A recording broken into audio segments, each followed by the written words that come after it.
Back to Bob Lazar and Gene Huff. Gentlemen, you're back on the air again. All right.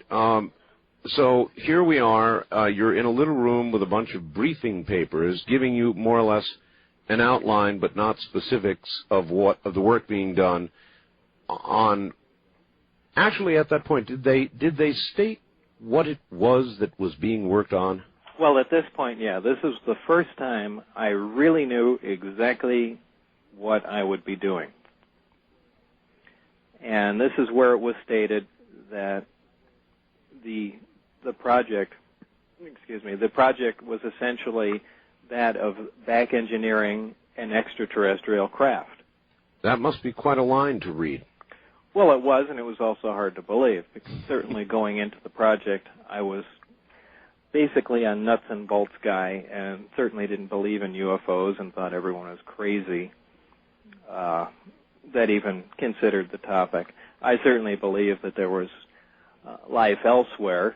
Certainly life can exist on other planets, other galaxies, other solar systems, but I just found it very hard to believe that there was any intelligent life visiting Earth. And you had never had any close encounter of the third kind? No, and I thought people were basically crackpots that thought so. Whacked out. But also, Art, he was into science and technology, and he certainly wasn't well-read. I mean, he had never heard of the, Betty and Barney Hill case, or he didn't know anything about the Roswell crash or anything along those lines. I mean, he wasn't interested, and he didn't pursue it. And if you all remember, really a decade ago, I mean, some of that information was available, but certainly wasn't prevalent to the point that it is today with websites and movies and television shows. Oh, indeed. As a matter of fact, before we proceed, Bob, I'd be very, very interested to hear your reaction. I have interviewed now twice, very rare interviews, by the way, hours-long interviews, with Colonel Philip Corso. And I'm kind of interested to get your reaction to Colonel Corso's revelations about the back engineering and insertion into American industry he did of artifacts from the Roswell crash. Were you surprised to hear about that? This is the first I'm hearing about this. Is that right? What is all right. inserted into all right, American Philip J. Corso, Colonel. Believe it or not, I really am completely uninterested in the topic UFOs and never follow it at all. All right, well, I'm in the dark as follows.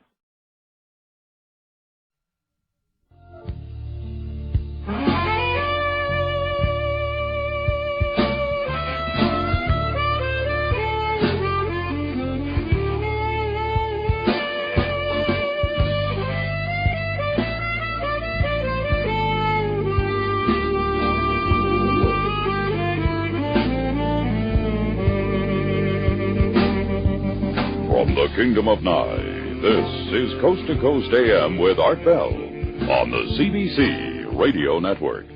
This is a man who was given the job. He's now 82 years of age, by the way.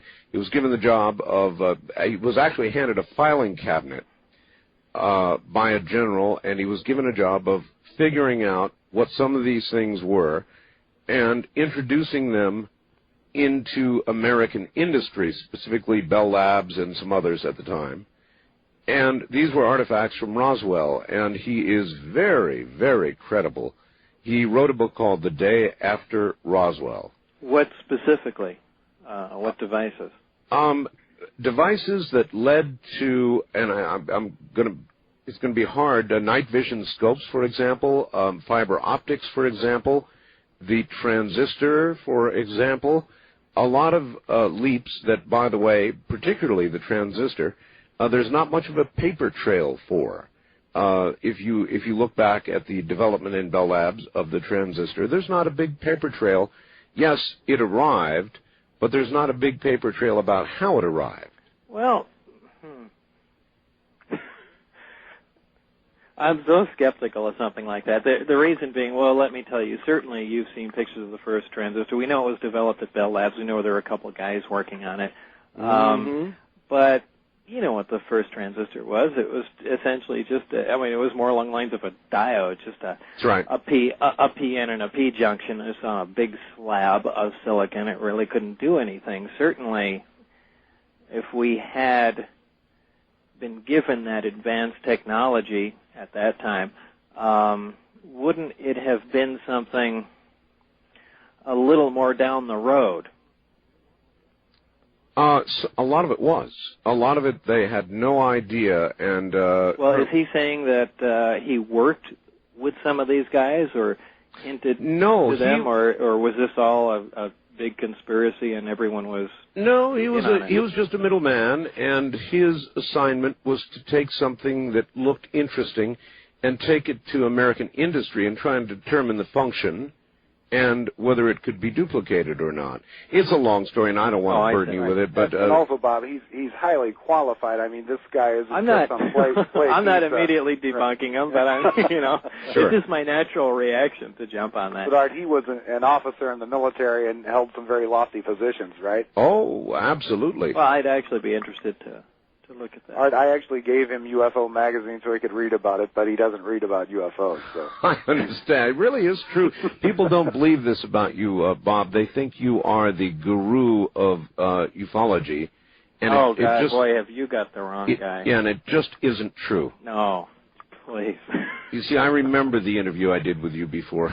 I remember it very well. Anyway, so here you are reading about all of this, and you get sort of an overview of it all, and probably by... What are you thinking by then? I mean, is your mouth hanging open? Extraterrestrial? It is to some extent, and another part of me is beginning to wonder whether or not this is true at all, or if this is some sort of psychological test. Mm-hmm. Everything else was so way out, essentially. Maybe this is, another game that we're playing. Maybe they're just trying to determine what reactions of people in science would be to extraterrestrial craft or the fact of extraterrestrial presence of any kind at all. Right, and certainly all these thoughts had gone through my mind. From there, the days have kind of blended together in my mind. It's hard to separate what happened on each day after that, but I believe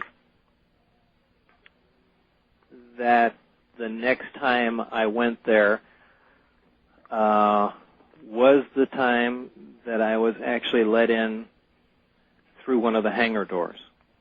Now, normally we drove alongside of the installation and came in the main entrance. Mm-hmm. This one time, we drove up and one of the hangar doors was open. Uh-huh.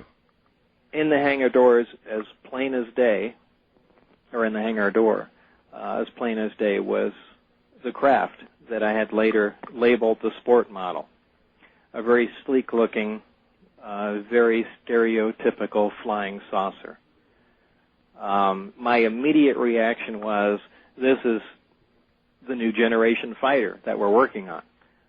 For whatever reason, it's saucer-shaped, but immediately in my mind, I said, this explains all the UFO sightings throughout history. It's just been the development of this thing. Here it is. Right, here it is. This makes perfect sense. I've got a model 5 feet away from me here, a tester model, which I believe the Tester Corporation built based on your description. Right. It looked exactly like that. Is that what we're talking about, the exactly. sport model you call the sport model? Yeah, very sleek, sporty looking.